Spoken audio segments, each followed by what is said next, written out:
supaya semuanya.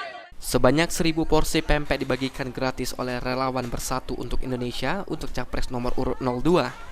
Tim kemenangan bersama untuk Prabowo Gibran dan juga caleg DPR di Kota Palembang dari Partai PAN Jumaidi Wiratama yakin bahwa capres 02 menang dalam sekali putaran di atas 50% di Kota Palembang.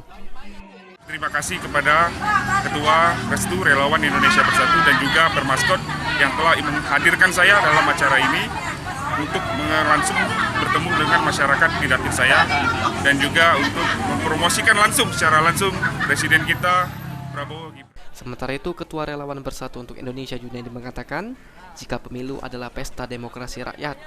Jadi dalam masa kampanye ini harus riang gembira dan membahagiakan, seperti dengan membagikan pempek gratis ke masyarakat sebanyak 1.000 porsi. Kolaborasi antara Restu dan Permaskot dalam rangka dua hal. Pertama, menyatakan bahwa orang-orang bertalenta dan punya pikiran jernih wajib hukumnya memilih Prabowo Gibran. Yang kedua, teman-teman yang berada di dapilnya Bung Tama ini sebaiknya pada saat ini, momen ini yang tepat ini. Aji Delia, PAL TV.